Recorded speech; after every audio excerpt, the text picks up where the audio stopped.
मैं आपसे एक सवाल पूछना चाहता हूँ। नहीं, आप पहले जवाब दे दीजिए, फिर सवाल पूछिए।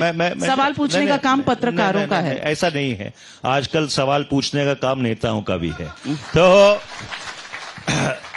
मैं आपसे ये पूछना चाहता हूँ, बड़े साल मुझे याद है कि उस समय मैं भी 10-10 घंटे टेलीविजन किया करता था।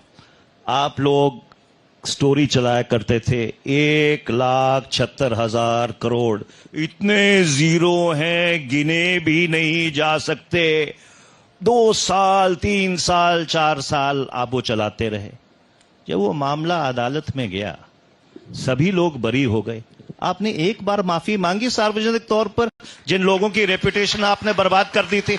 मनीष तिवारी जी, उस दौर में अगर आप कह रहे हैं कि मुझे माफ कीजिएगा, मुझे सवाल उठाने दीजिए। उस दौर में अगर हमने वो उजागर किया था, सीएजी की रिपोर्ट थी, तो सुप्रीम कोर्ट ने 122 लाइसेंस कैंसिल किए थे, और वो लाइसेंसेस कैंसिल हुए तो वो रिपोर्टाज की वजह से। कह दीजिए कि सुप्रीम कोर्ट को माफी मांगनी चाहिए, जो आप हमसे कह रहे हैं। आप मुझे एक बात बताइए। नहीं, पहले कहिए कि क्या सुप्रीम कोर्ट को भी माफी मांगनी चाहिए आपसे? आप इतनी उत्तेजित मत होइए। आप इतनी उत्तेजित मत होइए। 40 साल के पॉलिटिशियन हैं, तो मैं भी 35 साल की जर्नलिस्ट हूं सर। मैं आपसे साफ तौर पे ये पूछना चाहता हूं, आपने 2G के मामले को लेकर आपने और बाकी जो आपके चलचित्र में के कॉलीग्स हैं, उन्होंने 3-3, 4-4 साल उस चीज को चलाया। उसके बाद जब वो मामला ट्रायल पे गया, चार्जशीट फाइल हुई, सीबीआई और ईडी की चार्जशीट फाइल हुई, जब उन सभी लोगों का एक्विटल हो गया, एक आदमी कन्विक्ट नहीं हुआ, क्या आपकी नैतिकता नहीं बनती थी कि उन लोगों से माफी मांगते जिन लोगों को आपने सर्कल कर करके उनकी रेपुटेशन धूमिल कर दी?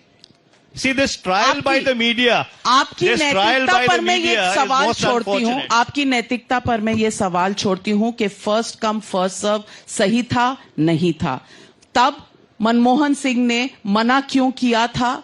उसके बाद किस तरह के एविडेंसेस आपके समय में कोर्ट्स में पहुंचाए गए, क्योंकि एजेंसीज आपके अंडर थी? ये मैं आपकी कॉन्शियंस और आपकी नैतिकता पर छोड़ती हूं। लेकिन ये मेरा केस नहीं है। To prove in a court of law is not my case. My case as a journalist is to show that there was a scam that happened, that was put forth in the CAG, that went to the Supreme Court, and the Supreme Court cancelled 122 licenses.